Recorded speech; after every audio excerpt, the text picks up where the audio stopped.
The national government has no political will at all to address the root causes of this violence in Egypt or to deal with the larger question. As an example to cite, on the 4th and 5th of July 2013, a mob gathered in the village of Naga Hassan Luqsor to start this attack on Christians. They went from house to house searching for the Christians, finally found them hidden in one house. They attempted to attack, the police arrived. The police, instead of saving those Christians from death, then negotiated with the mob and reached an agreement whereby the women and children would be saved and the men would be left to die. The women begged the police officers. They fell on the police officers' legs, begging him to save their husbands. He said no, he had given his word to the mob. As the police was leaving the room, the men were butchered. 4 men were killed in that house that day. When asked by Human Rights Watch later on, the head of the Egyptian security in the governorate of Luxor, Major Khaled Hassan, replied as to what had happened that he saw nothing wrong with the police performance. According to him, and that's a direct quote, there was no reason for the police to take any special measures. It's not the police's job to stop killings. We just investigate afterwards. Specifically to the rule of law, I think there has been a lot of focus on general words. We need to have a general situation where people in Egypt are all treated equally. These are all nice words, but the important thing is specifics that can deal with that situation. I would like to suggest a few. First, identification. It doesn't take a genius to identify what are the most vulnerable villages in Egypt that are likely to witness attacks.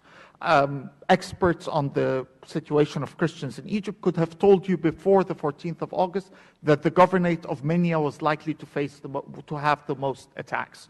So a process needs to be there where the 100 most vulnerable villages can be identified. The Egyptian government should be urged to do that. The US might be able to help, giving resources to help that process of happening. So that's important to prevent those attacks from happening in the first place. Secondly, the Egyptian police needs to have a security protocol to deal with mob violence. Again, if this situation has been repeating itself one time after the other, there needs to be a clear security protocol on how to deal with those specific incidents. Thirdly, a crisis office in the Egyptian presidency that has actual power to deal specifically with that issue, so that it's not an issue left to each local governor or local police station to deal with, but there is a headquarters that deals with it. Fourthly, a rapid response unit, whereby once a situation is created in one of those villages, and that office immediately sends a rapid response unit to deal with that situation in the village. Fifth, the reform of the legal system in terms of having actual punishment, giving up on those reconciliation sessions, punishing those people that attack the Christians. Lastly, a localized reward and punishment system. Again, if the governorate of Minya witnesses the most attacks on Christians and the local authorities there are not willing to protect the religious minorities, are the worst violators of human rights, then probably the governorate of Minya should not be receiving US funding through US aid. Perhaps the governorate of Sohag, which has a better performance on those issues, would get more US aid funding on that regard. So localizing both punishment and rewards for the governorates in an attempt to enforce the local governors and the local authorities to deal with those specific issues. Thank you. Thank you.